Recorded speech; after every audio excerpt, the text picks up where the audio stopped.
And I can't think of too many exceptions to that, where if it's a hard thing, whether we end up succeeding or failing, so-called, depends entirely upon our self-talk. You guys all have, at some point, you'll get to a place in your schooling where you go, I'm so sick of this.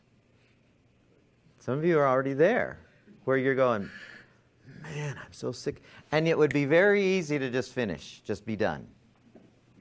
But you decide, no, I'm going to do the hard thing, and it's your self-talk that keeps you in, or it takes you out. It has to be that, right?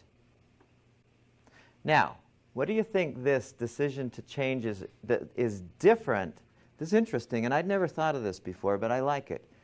That's different than this highest level. What do you think that might sound like? Like I will, it's like the encouraging part.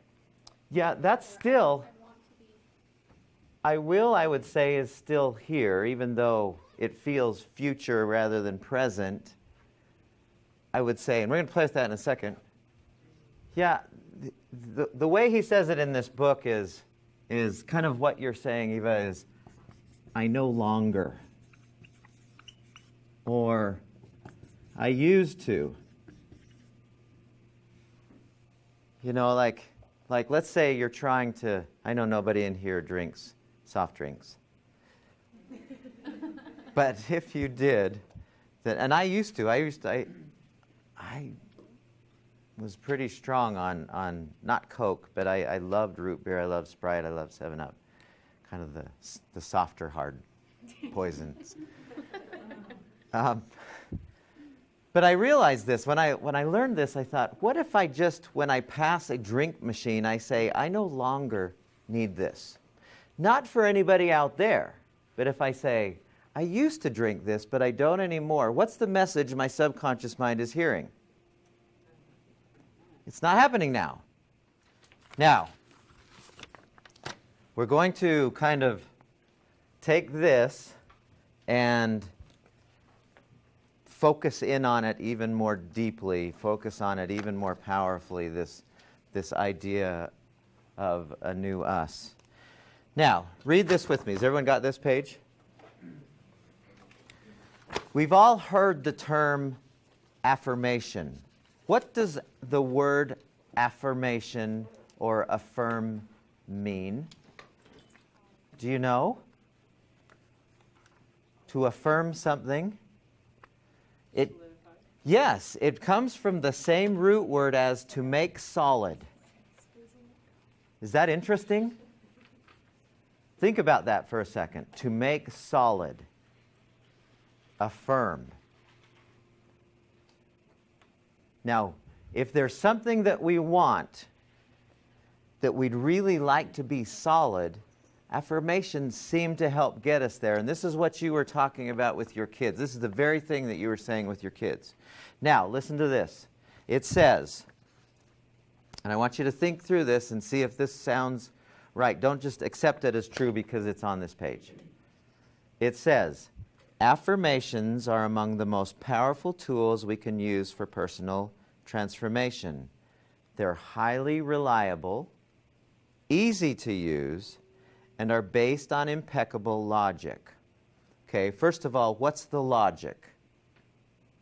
What's the logic? We've done this. We've gone over this 18 times already. What's the logic of an affirmation? What's the logic of self-talk? Okay, use a sentence, not just a word. No, what's the reason? What's the reasoning why the logic when it says impeccable logic, meaning it makes perfect sense that this would work? How come? Because it's true. Like what is true? What you're saying to yourself. Like if I'm saying I am smart, like and believing in it, that's true. I am smart, and so like that's why it's reliable and easy to use and logical to use because you're telling the truth. To your subconscious mind. You're telling yourself to program yourself to believe what you're saying. That's the impeccable logic. Is if you say something See, our consistent, write this down somewhere or put it in your mind if you're not a writer of things. Our consistent, dominant thoughts become our realities. Our consistent, dominant thoughts become our realities. What's the proverb? As a man thinketh. How does that go? As a man thinketh. So in his heart it shall be. As a man thinketh in his heart. Now, think about that one for a second. We read that in Proverbs. As a man thinketh in his heart. Now, where do you think was it Solomon or David wrote Proverbs?